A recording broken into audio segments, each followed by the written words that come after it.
Somnath highway પર ચક્કાજામ। ગળુ ગામ પાસે પેટ્રોલ પંપ પર ડીઝલ ન મળતા આક્ષેપ સાથે વાહન ચાલકોમાં રોષ ફેલાયો। રોષે ભરાયેલા વાહન ચાલકોએ હાઈવે પર ચક્કાજામ કરી દીધો। હાઈવે પર 2 કિલોમીટરથી વધુ લાંબી વાહનોની કતારો લાગી। ટ્રક, બસ અને ખાનગી વાહનો ટ્રાફિકમાં ફસાયા। ડીઝલ માટે કલાકો સુધી રાહ જોવી પડતી હોવાના આક્ષેપ સાથે નારાજગી છે। ઘટનાની જાણ થતા પોલીસ તાત્કાલિક સ્થળ પર પહોંચી પોલીસે સમજાવટ બાદ મામલો શાંત પાડ્યો। અમારા સંવાદદાતા અમાર વધુ વિગતે વાત કરવા જોડાયા છે।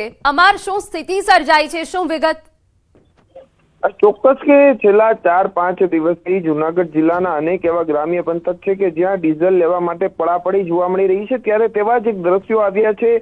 ગળુ પાસેનું જે પેટ્રોલ પંપ છે ત્યાં ડીઝલ લેવા વહેલી સવારથી જ ભીડ જામી હતી, પરંતુ ડીઝલ ખૂટી જતા અંતે જ્યાં ખેડૂતો અને લોકો હતા તેમને કહ્યું કે હવે ડીઝલ નથી અને એટલામાં જ લોકોએ ચક્કાજામ કરી દીધો હતો। જેતપુર સોમનાથ હાઈવે છે તેને ચક્કાજામ કરી દેવામાં આવ્યો હતો અને 2 કિલોમીટર લાંબી વાહનોની જે કતારો છે તે લાંબી લાઈનો છે તે જોવા મળી રહી હતી। એટલે ખાસ કરીને સ્થાનિક જે લોકો છે અને પેટ્રોલ પંપ સંચાલકો છે તેમના દ્વારા પોલીસને જાણ કરવામાં આવીને પોલીસે સ્થળ પર દોડીને તાત્કાલિક જે માહોલ છે તેને શાંત પાડ્યો હતો અને ચક્કાજામ છે તેને રસ્તા પરથી લોકોને દૂર કર્યા હતા અને હાલ મામલો થાળે પડ્યો છે। પરંતુ મહત્વનું એ છે કે જે ડીઝલ ખૂટશે તેવી અફવાઓના કારણે લોકોની ભીડ જામી છે। લોકો સંગ્રહખોરી કરી રહ્યા છે ડીઝલની, તેવા આક્ષેપો થઈ રહ્યા છે। તે વચ્ચે તંત્રની જે કામગીરી છે તેના સામે પણ ક્યાંક ને ક્યાંક સવાલો ઉભા થઈ રહ્યા છે, કારણ કે ટીમો ક્યાંય હાજર નથી તેવા પણ આક્ષેપો થઈ રહ્યા છે। જી બિલકુલ આભાર। તો લોકો અફવામાં દોરવાયા છે અને જેના કારણે આ સ્થિતિ